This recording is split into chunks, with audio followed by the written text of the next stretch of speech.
লাইলাতুন নিসফি মিন শাবান প্রচলিত শবে বরাত উপলক্ষে আমাদের করণীয় কি? বিশেষ করে এই রাতে মসজিদে ওয়াজ মাহফিল, দোয়া দরুদ, ইবাদত বন্দেগী এবং নানা ধরনের খানাদানার আয়োজন করা হয়। কোরআন সুন্নাহর আলোকে এগুলো ঠিক কিনা জানালে উপকৃত হব। ভাইরা আমার, লাইলাতুন নিসফি মিন শাবান যেটাকে আমরা শবে বরাত বলি, এই লাইলাতুন নিসফি মিন শাবানে আল্লাহ তাআলা হিংসুক এবং মুশরিক ছাড়া বাকি মানুষদেরকে, বাকি মুসলমানদেরকে আল্লাহ তাআলা সাধারণ ক্ষমা ঘোষণা করেন মর্মে একটা হাদিস আছে। এছাড়া আরো বেশ কিছু হাদিস আছে যেগুলোর কোনো না অনেকগুলো সনদের মধ্যে কিছুটা দুর্বলতা আছে, কিন্তু মোটের পরে এ রাতের ফজিলত সুসাব্যস্ত এবং প্রমাণিত। কিন্তু এর মানে এই নয় যে এই রাতকে কেন্দ্র করে আমরা যা করি আমাদের দেশে তার সব সঠিক। আমাদের দেশে লাইলাতুল বরাতে মানুষের যে ভিড় মসজিদগুলোতে, এটা তো ভালো জিনিস যে মানুষ মসজিদে আসছে, কিন্তু অন্যদিন না এসে এই রাতে বেশি আসার কারণটা কি? লাইলাতুল কদর বেশি ফজিলতপূর্ণ নাকি এই রাত বেশি ফজিলতপূর্ণ? লাইলাতুল কদরের সাথে কোনো তুলনা চলবে? সেই রাতে মানুষ কি এত বেশি ইবাদতের চেষ্টা করে? তাহলে এই রাতে এত বেশি চেষ্টার রহস্যটা কোথায়? রহস্য হলো আমাদের দেশে মানুষ মনে করে যে এই রাতে ভাগ্য ঠিক হয়, অতএব সারা বছর যাই করি না করি এই একটা রাত মসজিদে গিয়া আল্লাহ বিল্লাহ করে যদি সারা বছরের ভাগ্যটা ঠিকঠাক করা যায়, এরপর আর মসজিদে যায় কেনা। এই চালাকি করলে কি ভাগ্য ঠিক হয়ে যাবে? ভাইরা আমার, লাইলাতুন নিসফি মিন শাবানকে কেন্দ্র করে বহুবিধ বিদআত, বহুবিধ বাড়াবাড়ি, বহুবিধ কুসংস্কার আমাদের সমাজে আছে। এক সময় তো প্রচুর পরিমাণ পটকা ফুটাফাটি চলতো। আলহামদুলিল্লাহ, প্রশাসনের ভাইয়েরা প্রতি বছর নিষেধাজ্ঞা আরোপ করেন এবং এটা অনেকটা কমেছে, যেটা আমাদের নিরাপত্তা হুমকির মধ্যে আমাদেরকে ফেলে। দিনের নামে আমরা কখনো সেগুলো করতে পারি না। অনেক মসজিদে আলোকসজ্জা করা হয়। আলোকসজ্জা তো আপনি এমনিই করেন সারা বছর, কিন্তু এই রাতকে কেন্দ্র করে আলাদা করে আলোকসজ্জা করা, এই রাতকে কেন্দ্র করে ওই যে হালুয়া রুটি খাওয়ার একটা ব্যাপার এখনো আমাদের দেশে কোথাও কোথাও আছে।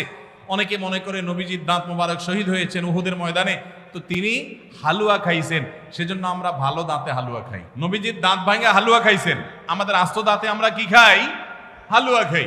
আপনার বাপের ঠ্যাং ভেঙে গেছে, উনি একটা লাঠি দিয়া খোড়ায় খোড়ায় হাঁটে, আপনার আস্ত ভালো দুইটা ঠ্যাং আছে, আপনি বাপের মহব্বতে বলছেন বাবা তোমার পাওটা ভেঙে গেছে, সেই মহব্বতে আমি আমার ভালো পাও নিয়ে লাঠি দিয়ে আমি খোড়ায় খোড়ায় হাঁটতেছি। কি বলেন? বাপ খুশি হবে? খুশি হবে? বলবে এটা তো বেয়াদবি, তামাশা করতেছো আমার সাথে, আমার ভেঙাইতেছো। নবীজি সাল্লাল্লাহু আলাইহি সাল্লাম দাঁত মোবারক শহীদ হয়েছে বাতিলের বিরুদ্ধে জিহাদ করতে গিয়ে।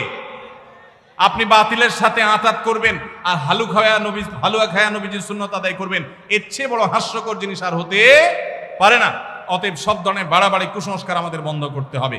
এমনকি এই রাত উপলক্ষে মসজিদে দোয়া দরুদের জন্য সমবেত হওয়া, এ রাতে মানুষকে ডাকাডাকি করে একেবারে এই রাতের ফজিলতের জন্য মসজিদে সবাই একত্র হওয়াকে যারা জরুরি মনে করেন তারাও ভুলের মধ্যে আছেন। ব্যক্তিগত ইবাদতে আল্লাহর ক্ষমা পাওয়ার জন্য চেষ্টা করতে পারেন, সেটা ভিন্ন বিষয়। আল্লাহ আমাদেরকে বুঝার তৌফিক দান করুন। আমাদের দেশে কেউ মারা গেলে চল্লিশা বা জমাত খাওয়ানো হয়, এটা জায়েজ আছে কিনা? ভাইরা আমার, বাংলাদেশের সবচেয়ে শক্তিশালী বেদাত হলো এই বেদাত। এর চেয়ে বড় শক্তিশালী বেদাত এদেশে আর নাই। এই ঠিক বলা মানুষ বহু লোক আছে জমাত খায় বেড়ায়। এই বরগুনার আমাদের অফিসে কিছু স্টাফ আছে, বরগুনার 2-3 জন আমার পরিচিত। তো এরা, আমি শুনছি যে তাদের একটা গ্রুপ খুলছে, তারা ফেসবুকে না যেন হোয়াটসঅ্যাপে গ্রুপ খুলছে, জমাত খাওয়ার গ্রুপ। কোথায় কখন কে মরে, কোথায় কার মরার খাওয়ান হয়, ওই গ্রুপে জানাই দিলে সবাই দলে দলে সেখানে চলে যায়। এটা তারা এক এক ইউনিয়নের এক একজন মিলে এটা করছে, যাতে কোনো ইউনিয়নের জমাত যাতে মিস না হয়। তো ভাই, এটা হলো সবচেয়ে শক্তিশালী বিদআত। কেন? আমি একটা কথা প্রায় বলি, আপনি গুগলে গিয়ে, সবার হাতে হাতে এখন আজকাল মোবাইল আছে, স্মার্টফোন আছে, গুগলে গিয়া শ্রাদ্ধ লিখে সার্চ দিবেন, তালিব্য রফালা আকার দয়ের পিঠে বড় ধ, শ্রাদ্ধ। শ্রাদ্ধ লিখে যদি আপনি সার্চ দেন, আপনি দেখবেন সার্চের যে রেজাল্ট আসবে আপনার চোখ খুলে দিবে। কি? হিন্দুদের মধ্যে একটা ধারণা আছে, সেটা হলো যদি কোনো মানুষ মারা যায়, তার মৃত্যুর পর এলাকাবাসী আত্মীয় স্বজন সবাইকে দাওয়াত দিয়ে না খাওয়ানো হলে ওই লোক স্বর্গে সোনা দানা পায়, খাওন পায় না, সে না খায় কষ্ট করে।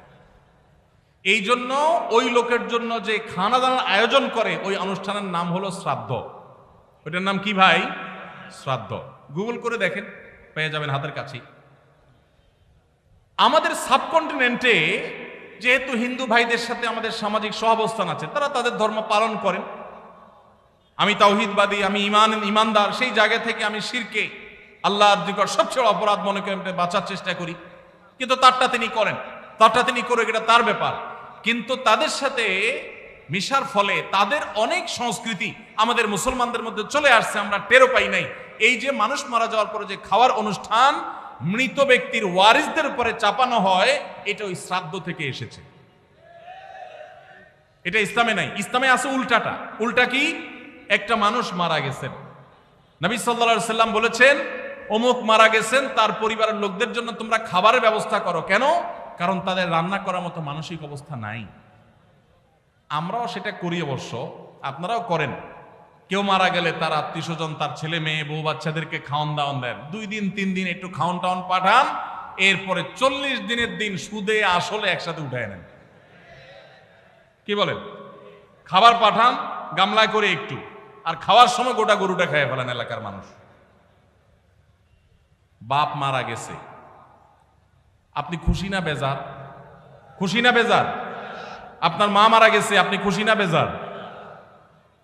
যদি বেজার হন, খাওয়ানোর যত অপশন আছে, খাওয়ানোর যত উপলক্ষ আছে মানুষ খাওয়ানোর, এটা খুশি হয়ে না বেজার হইয়া? যেমন মানুষ বিয়ে করছে, খুশির চোটে অলিমা খাওয়ায়, এটা সুন্নাত। কারোর বাচ্চা হয়েছে, খুশি, এই জন্য সে আকিকা খাওয়ায়। কারোর ছেলেটা পাস করছে, সে খুশি হয়েছে, এই জন্য সে আটার দলা খাওয়ায়, মিষ্টি খাওয়ায়। কিন্তু আপনার বাবা মারা গেছে, আপনার তো মনের কষ্ট। আপনি যেভাবে জিয়াফত দিচ্ছেন, আপনি যেভাবে মেজবানি খাওয়াচ্ছেন, এটা দেখে তো মনে হচ্ছে আপনি অনেক খুশি যে বাপটা চলে গেছে, এখন জমি জমার ভাগযোগগুলো আমরা পাবো। এই উসিলা সবাই খাওয়াই। আল্লাহ আমাদেরকে হেদায়েত দান করুন। শক্তভাবে এই বেদাত আমাদের সমাজ থেকে দূর করতে হবে ইনশাআল্লাহ। আমাদের সচেতন হতে হবে। আপনার বাবা মা মারা গেছেন, ওনাদের জন্য আপনি কি করবেন? দোয়া করবেন, ইস্তেগফার করবেন, চোখের পানি ফেলবেন, দান সাদাকা করবেন। মাদ্রাসায় এতিম গরিব ছাত্ররা আছে, একবেলা খাবার টাকা দিয়ে দেন। মসজিদে কিছু ইট কিনে দেন, মসজিদের জায়গা কিনবে, সেখানে টাকা দিয়ে দেন। একজন গরিব মানুষকে কিছু টাকা দিয়ে দেন। মুর্দার তরফ থেকে সাদাকা করলে তার সব মুর্দা পায়, সেটা আপনি করেন।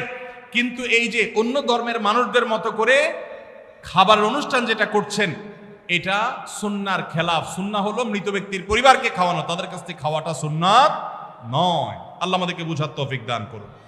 মুশকিল হলো এটা যদি আপনি না করেন, আজকের ওয়াজ শোনার পর এলাকাবাসী বলবে অমুক লোকটা মারা গেছে, কি ছেলে মেয়ে রেখে গেছে, কারো একটা হাত ধোয়াইলো না। বলবে কি না বলেন? কেন আপনার হাত আরেকজন ধোয়াইতে হবে? আপনার হাত কি লুলা হয়ে গেছে?